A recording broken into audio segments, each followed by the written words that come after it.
Welcome, everybody. Thanks for getting here a little early. Appreciate it.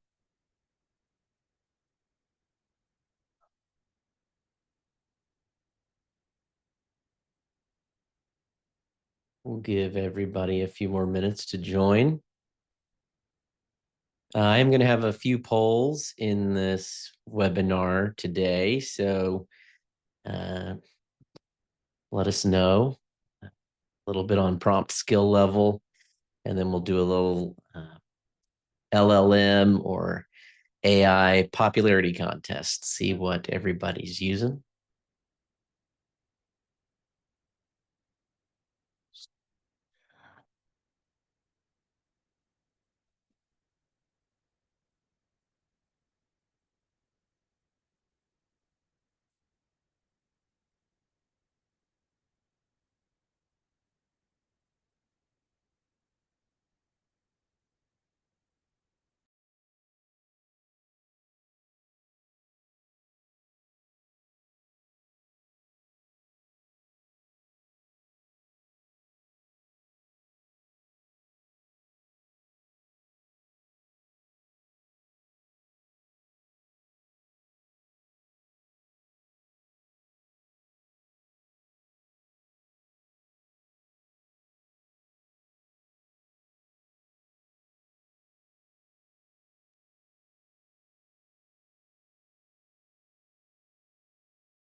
This shirt is great. I had Peanut Galleries got some comments on my shirt. We got game day tomorrow, so you got to show your support, whoever your team is.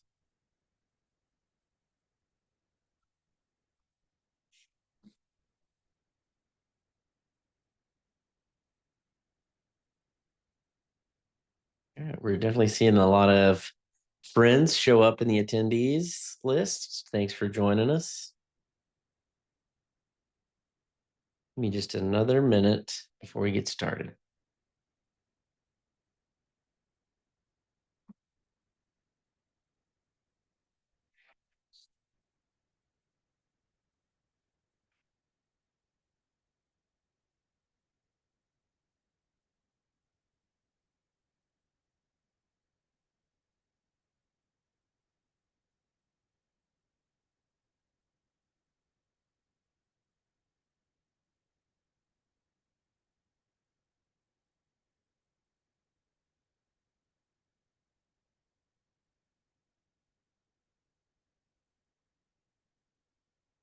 Full transparency, I am waiting for Stephen to join. Stephen Clark, our uh, cyber readiness guru. He was on a call, so he's taking a minute longer.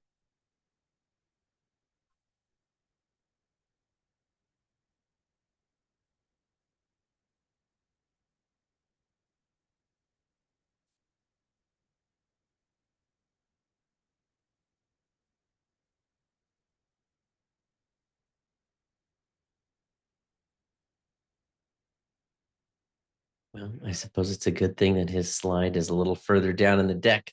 Let's go ahead and get started. So we have a webinar series called the IT Factor. It's a monthly series where we talk about IT security. This month we'll be talking about BCDR, which is backup continuity and disaster recovery. Um, we wanted to expand that. Never in my career have I seen technology go as quickly as AI has. And so we're going to do another monthly webinar just focused on AI. And it'll be the first half of the month. So this is our first episode. We're going to call it the AI Factor. So what we want to talk about and really focus on is getting people on an even level as much as possible when it comes to AI adoption. The speed at which this is being adopted is so great that even in technical rooms, when I'm talking to IT professionals, a lot of them don't have much knowledge on AI, how to work with it, what's foundational for it, where it came from, and how it works. So we're going to spend a little bit of time talking about that today. My name is Michael Thomas. I'm the CEO of Amshot. Founded Amshot 13 and a half years ago in Oklahoma City. We're an Oklahoma City-based company. We provide IT to small and medium businesses in this market. And we've seen a couple shifts since the beginning of Amshot. When we first started, it was, you had servers in closets.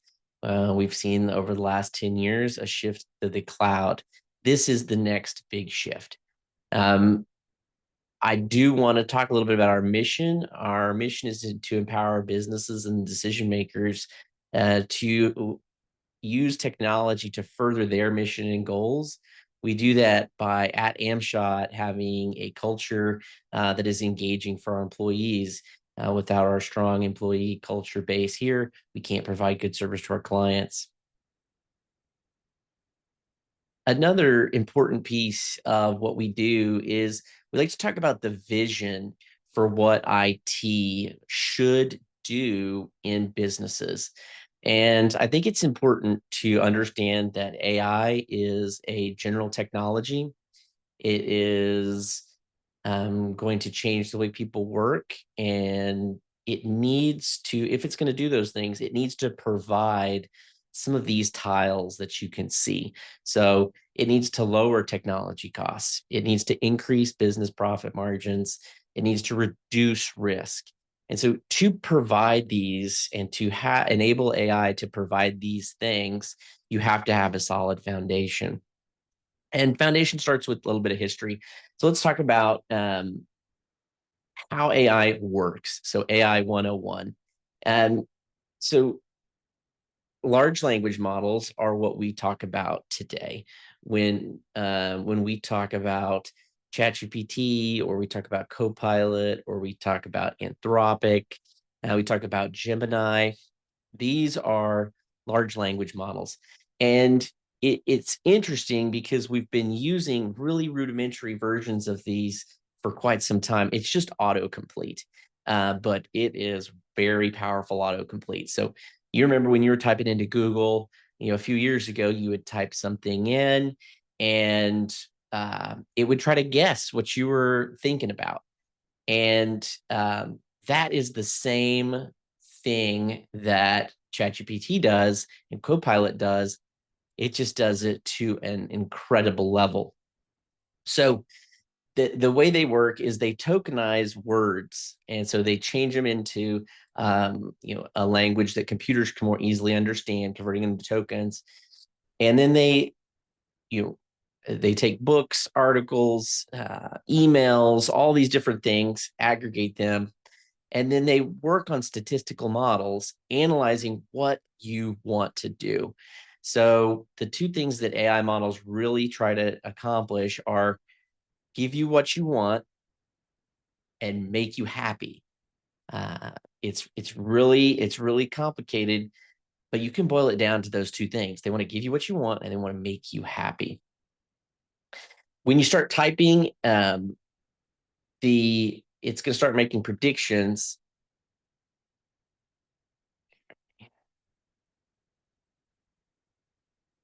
And they're improved by us using them.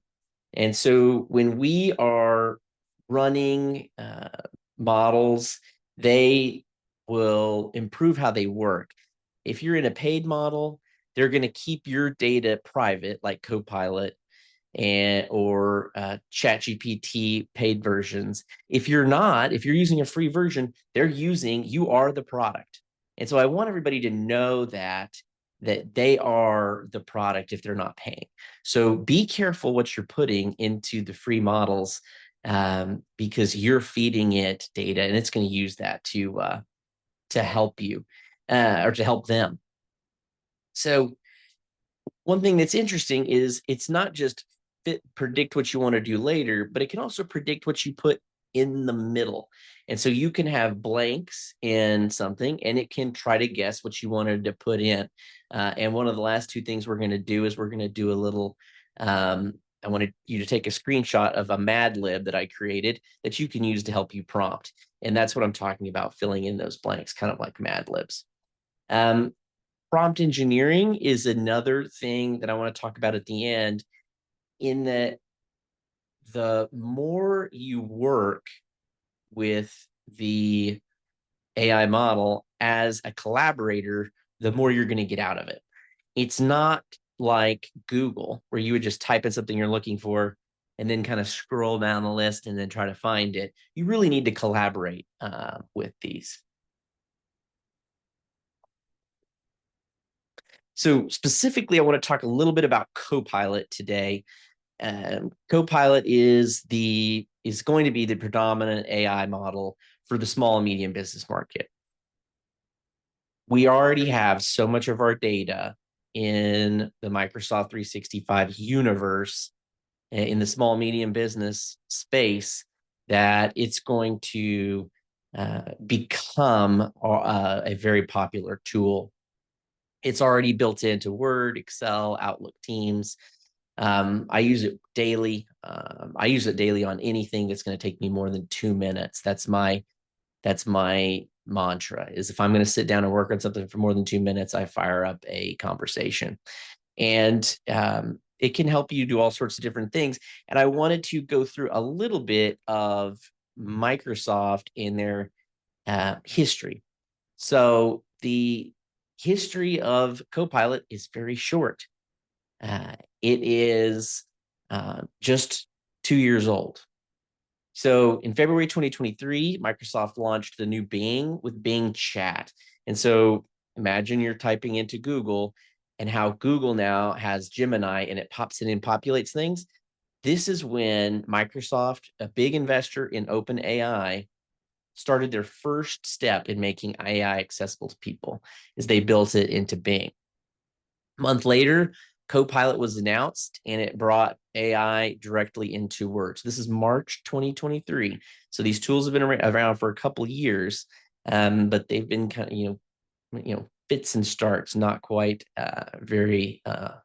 working very well.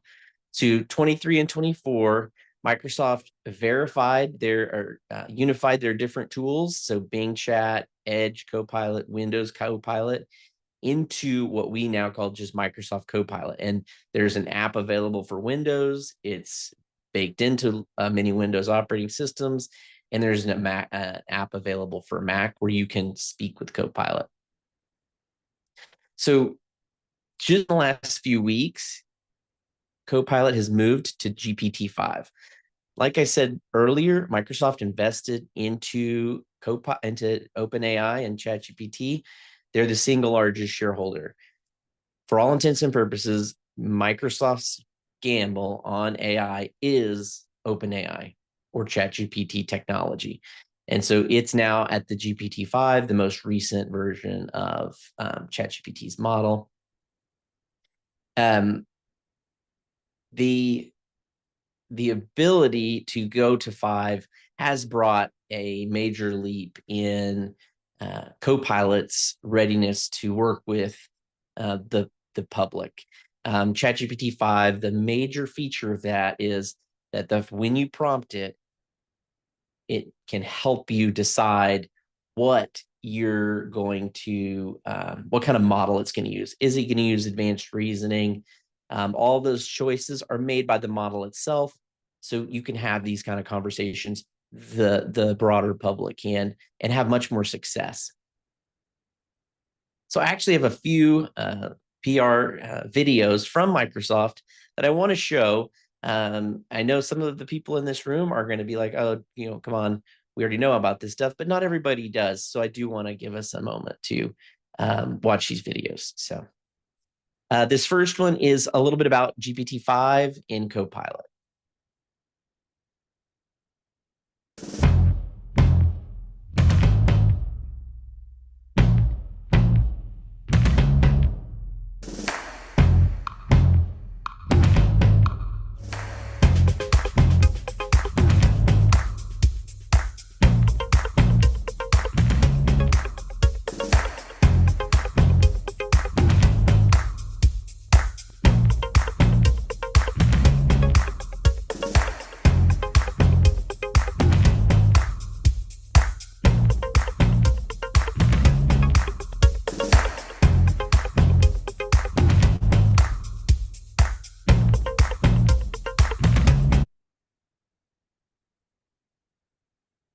Good.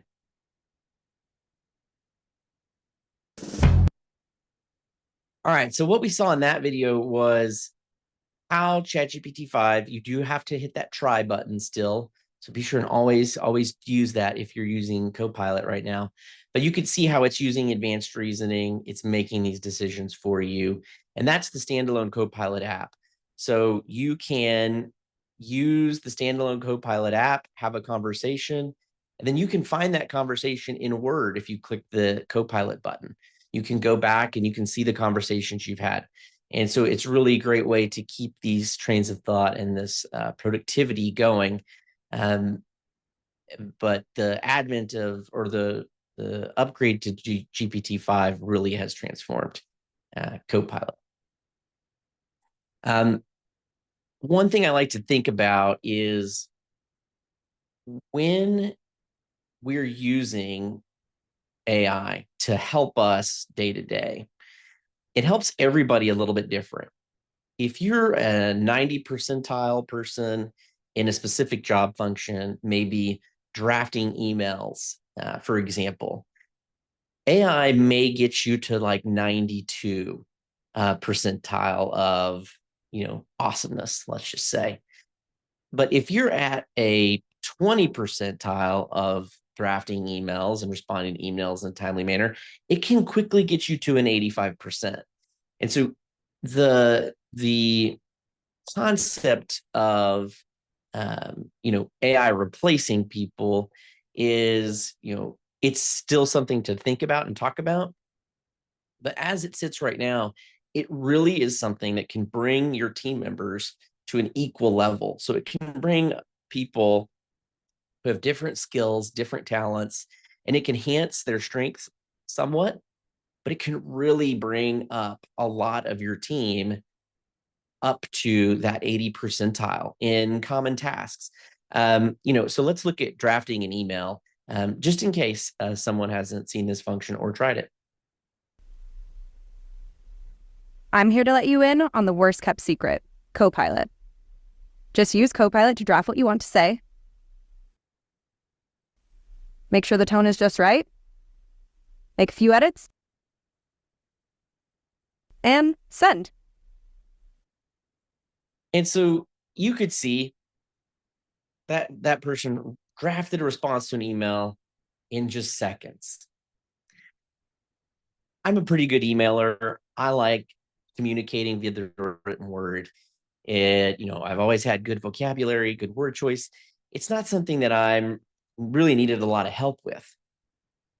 But sometimes I just get stuck. I'm like, man, I just don't know how to respond to that. And I have a few minutes to respond, but I put it off and I put it off and I put it off. This ability to rapidly respond, rapidly use our skills is a game changer for people that are still good at what they do. Just maybe getting them off writer's block or something like that. But man, can you imagine just being a little more polite, writing emails a little more concisely, a little more clearly, consistently across your organization? It is a huge asset when used correctly. And so another one that we're getting a lot of, and I feel like I get a lot of help out of, is prioritizing emails, summarizing them, going through my inbox and helping me make good decisions. So this video is just a demo on how to use Copilot in Outlook. If you're like me, you're getting a million emails a day. Let me show you my favorite I am trick to getting a help clean million up your emails a inbox day. with Copilot in Outlook. Copilot in Outlook can analyze your inbox to find the highest priority emails. How does it do that? Well, it understands the content of your messages and the context of your job, like who you work with and the urgency of the message. It's going to mark the ones that are high priority, give you a summary of that thread, and give you an explanation on why they're important. If I really like Copilot's response, I can even let it know that I'd like to see more of these types of emails prioritized in the future. This is the only way that I tackle my inbox now, and I can't wait for you to use it.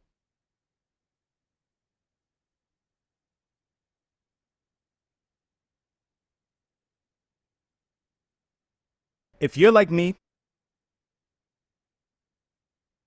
And one of the last ones, we're seeing a lot of requests for this, and this is my favorite one so far, because not everybody has a good note taker in their office. When you're in a meeting, it's so super convenient if you've got someone there who is taking notes and following up with the meeting. But man, do meetings happen all the time where things slip through the cracks. And so this is just how a Teams meeting, you can run a Teams meeting and have it take notes for you. So just real quick. Ever been in a meeting where there's more questions than answers? Let me show you how to get all those unanswered questions captured. After your meeting, open up Copilot and ask, what are the open questions? Copilot will cross-reference the chat and what was said in the meeting. Copilot will give you a quick summary of just the open questions, making sure everyone gets the answers they need.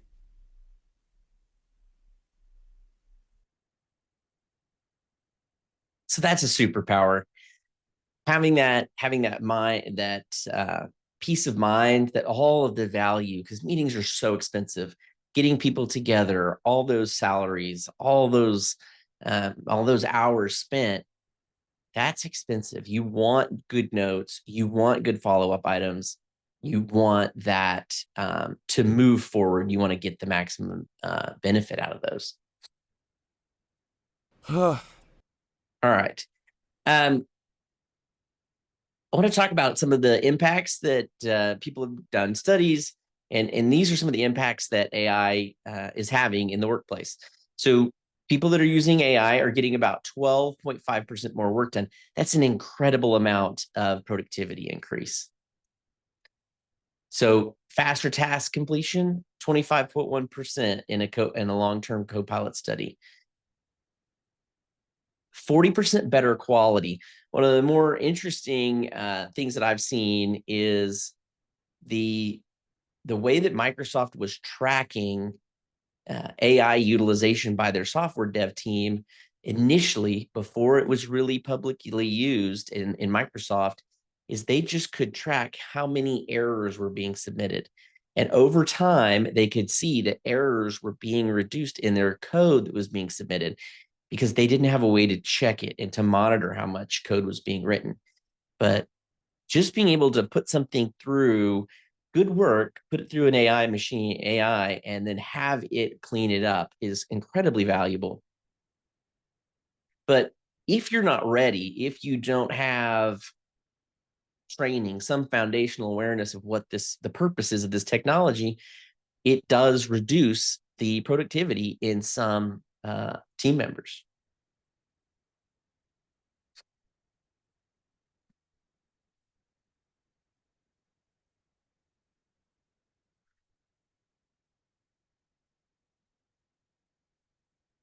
This is when I was hoping that my co-host would be here, my panelist. Let me check my text and see if he's gotten here yet. He's still in his meeting. We will just continue. So the cyber reality is, this is the key part.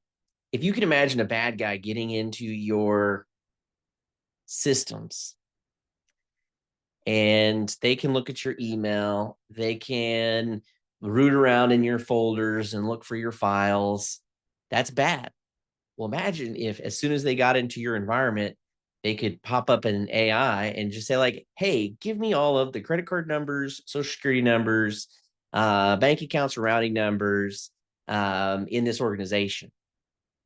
And so it is a bad guy gold mine. That concept of cleanly exfiltrating your data is something that took skill from cyber criminals, and it took time. And so the concept of a threat actor being in your environment for months is very normal. A typical threat actor will sit in your environment for 60 to 90 days before they do anything bad, because they're studying, they're trying to understand where your data is, they're looking around. Well, now they can just ask your Copilot, and it'll just tell you everything if it can, and if they get in. So the least amount of permissions to your data is vital. And so you, in your environment right now where you work, you may have access to all sorts of folders that you never look around in because they are not important to your job. But there may be sensitive data in those folders. And it might be like an old archive of, something that someone, put in a folder of a folder, 7 years ago, and it's just been sitting there, but it may have sensitive data in it. And, that's risky and it's expensive if that data can get out. And so you really need to be watching all of that data and policing it. So a common misnomer in the Microsoft space is that if you buy an expensive security license or an expensive license from Microsoft, that it's going to be secure when you get it from them. That could not be further from the truth. It is incredibly vulnerable. It needs to have systems put in place to protect it. And the concept is Microsoft is going to do anything and everything to protect the data centers that they own, the cloud that they manage, and they're just talking about the back end.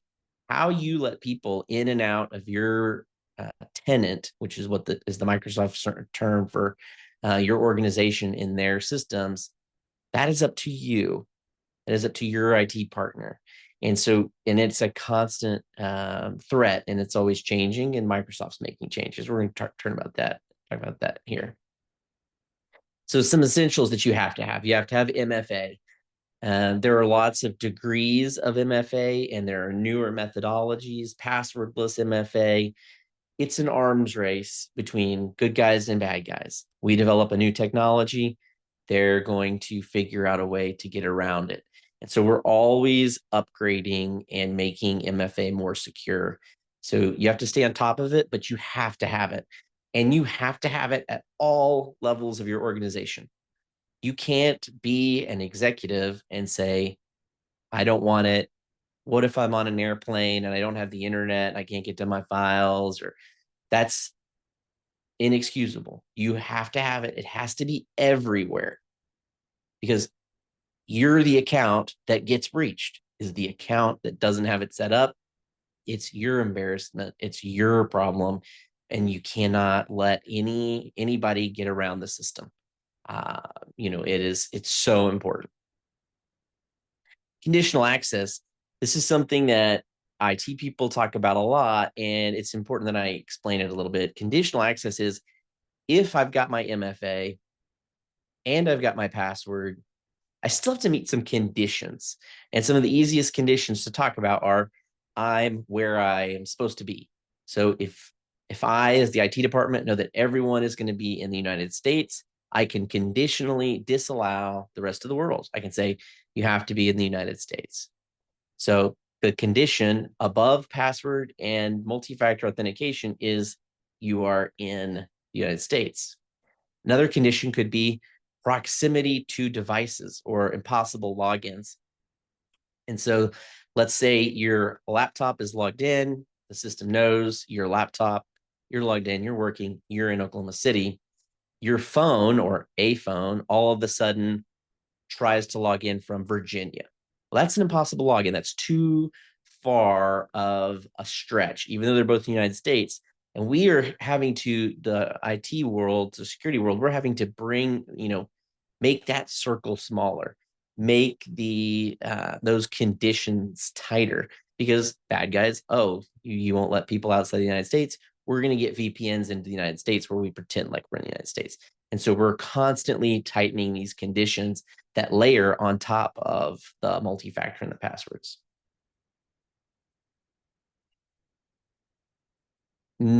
Conditions of location are important. Also just behavior. And so now your IT department is using AI to monitor behavior in the background.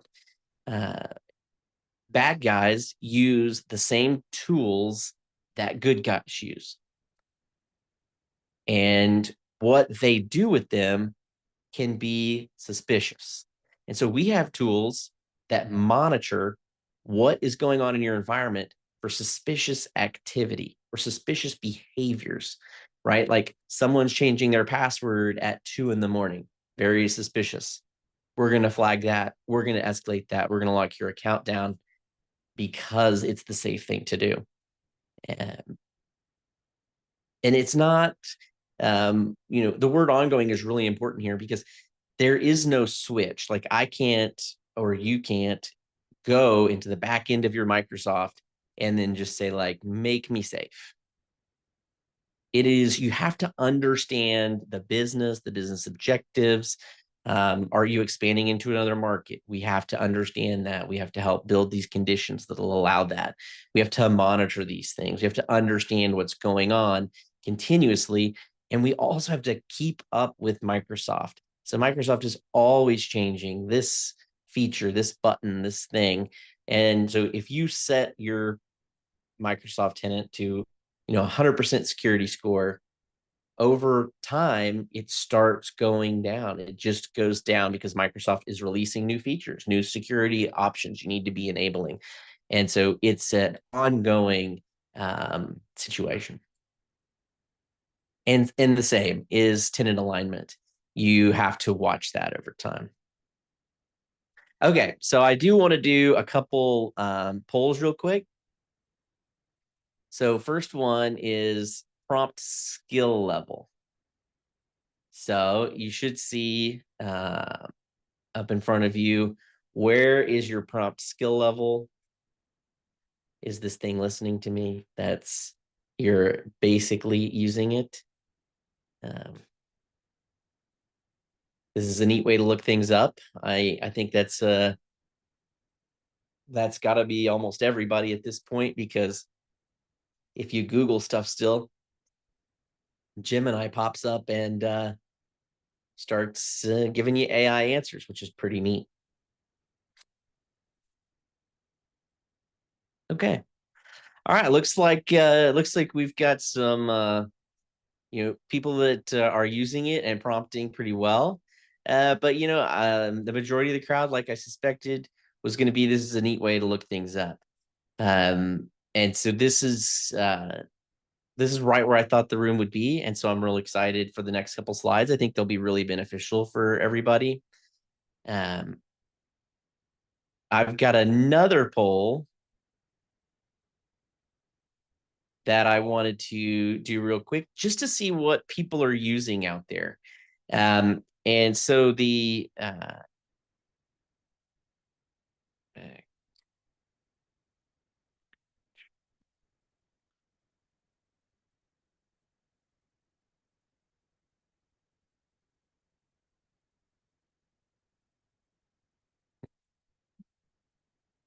well, for some reason, this one won't let me vote. I'll put it up there. Stop sharing. I got you. Oh, here we go. Okay, so now this one is popularity contest. Which model are you using? And so just go with Gemini if you're just using Google. If you go to Google and you see that kind of blurb right beneath the search box, that's called Gemini.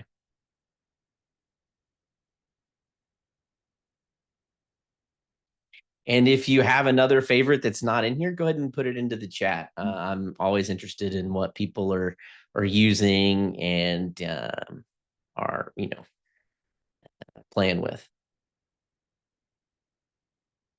Okay, I kind of figured ChatGPT. I mean, it's the Kleenex of large language models right now. It's definitely the one that I've been using the absolute most for the past couple of years. I just have switched to Copilot as my main large language model since it went to the GPT-5 model. Okay, thanks everybody. All right, there's your results. And there will be a recording of this available. Okay. So the next thing I wanted to do, and if anybody has any questions, feel free to ask. We will have a question and answer section at the end. And, I am excited to answer any and all questions Yeah. I was at a workshop a couple weeks ago, and one of the presenters had this concept, and I thought it was great. A great way to help people write better prompts. So definitely take a screenshot of this. If you have, your GPT open, take a screenshot of this. Go ahead and throw the screenshot into ChatGPT and say, hey, extract the text from this, and it will. But the idea of a great prompt is that the model you're using will have a concept of who it needs to be. That's the role. It will know who it's speaking to, the audience. The primary objective. So the job is to fill in the blank. Use a data source. It could be a website, or it could be a document that you upload, or it could be a book that you've read. So like I'm reading Outlive by Peter Attia. So using the book, you just put the name in and it will understand the reference to inform your work. Create an agenda or a PowerPoint that will be used for a offsite meeting. Make sure your response is written in a fun, uplifting tone. Includes dates, times, breaks, if we're going on the agenda concept, and then whatever you want out of it. So do you want some question and answer? Do you want what do you want for this offsite meeting that directly supports this outcome, that directly supports our quarterly goal for Q4? Could be what you would put in there. And so this is a way to minimize the conversation or the confusion of the large language model.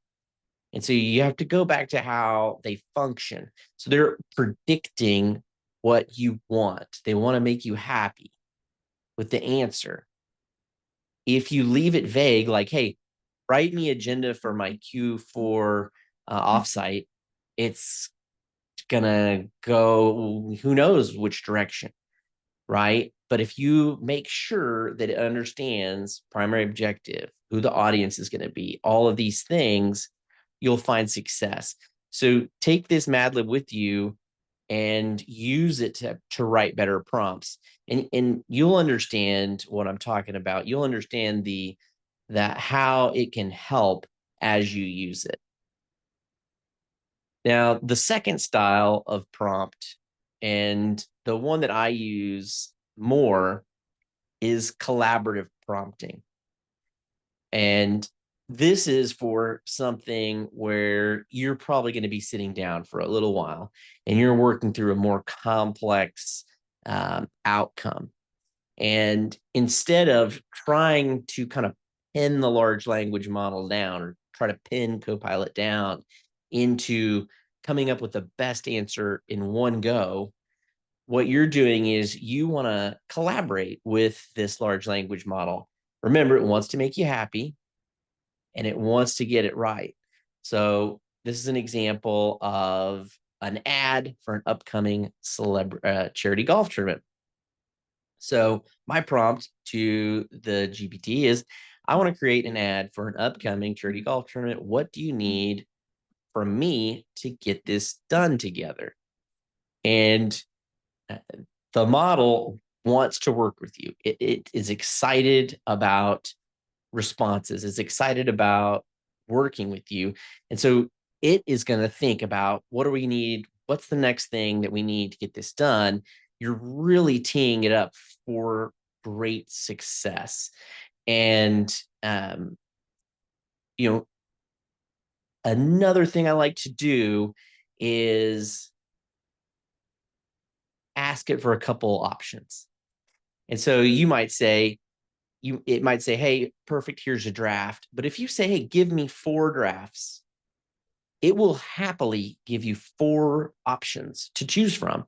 And then you can read them and understand them and go back to them to kind of figure out where you want to go with it. It's really the way to work with an AI model or a large language model if you have a sophisticated outcome that you want to have a dialogue about with this collaborator. I was thinking yesterday about, what is it that's so different about a large language model for business use or personal that really makes it different from just another team member in your office. And it really is that these models are always available. They're always positive, and they want you to succeed. It might be the middle of the night, 2 a.m, you have an idea. You could write it down, or you could type it into Copilot. And you type it into Copilot at 2 a.m, like, hey, I had this great idea. Put it in there as a note. When you wake up the next morning and you head into the office, you can see what it thought of that.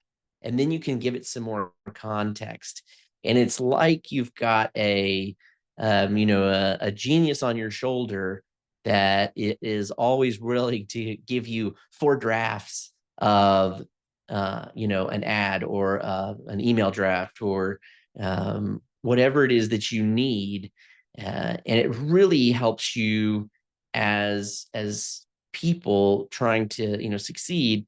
It helps you get unstuck, and it helps you get from ideation to implementation in a quick manner. You do have to watch out because these models, they do make stuff up. You have to know what you're talking about. You can't really fake it. If you do, you're going to get caught eventually, and it's going to be embarrassing. I read an article yesterday about some lawsuit or something that got thrown out. It was in the local paper. I think it was Swadley's. No offense to Swadley's. I don't. I'm neither here nor there on that, but apparently their counsel had drafted up some case law that was just fiction. It wasn't real. The case wasn't real. None of it was real. It had just been drafted up by AI. They submitted it like it was fact. So you do have to know what you're doing. You do have to use this as what part of my skill set can I get from a 30% to an 80%, and what parts of my skill set can I get from a 90 to a 96? And that's the real superpower of how these models can help you. But it is very interesting because massive amounts of data are aggregated by these models, and they're pulling in incredible amounts of data, and then they'll give it to you at a moment's notice. And so if you accidentally publish your 2023 financials and tax return to Gemini, it's there now. And someone could just ask for it and they would get it. And it is so powerful that data segmentation and data management and data security is so important to this new dynamic in technology. The concept of general technologies is something that is very interesting to me, because I've heard a lot of people talk about at conferences I've been to that the United States needs to win the AI race. And for a long time, I did not understand what that meant. Or like, we have to win the AI race.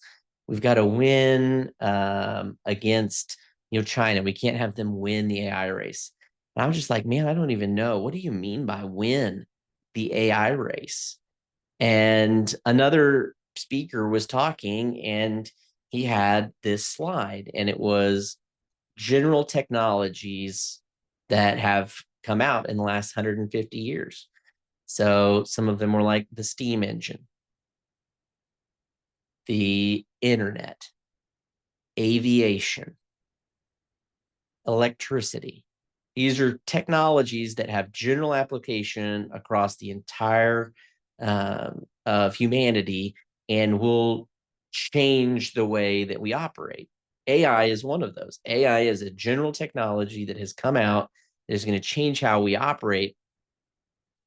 And it clicked when I saw that slide about the general technologies, because then I understood that he had them listed up there and he didn't have who won each one. And you could say that the United Kingdom won the steam engine. They won that general technology. They built trains all over the UK. They conquered the globe, had the greatest empire the world's ever known.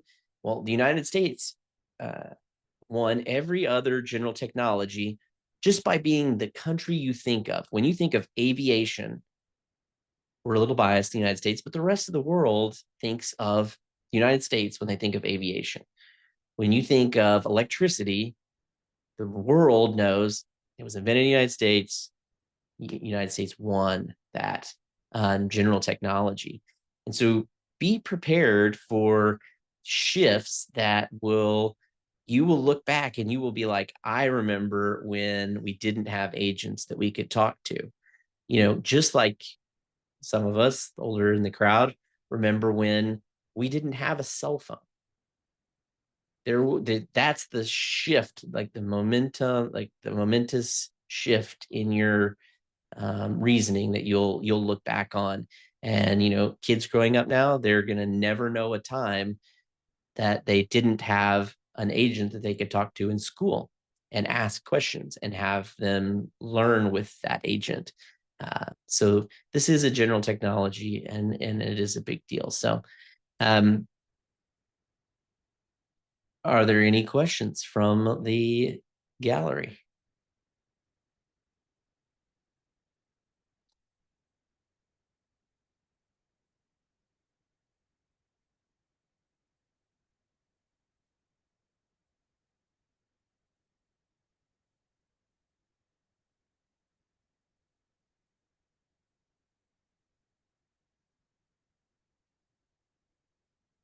Well, that's it then. Thanks for joining me. I really enjoyed sharing this. I hope it was beneficial. Don't hesitate to hit me up on email or phone number if you got me. I love to sit down and talk about this, how it's going to impact businesses, and what we can do with this in the future.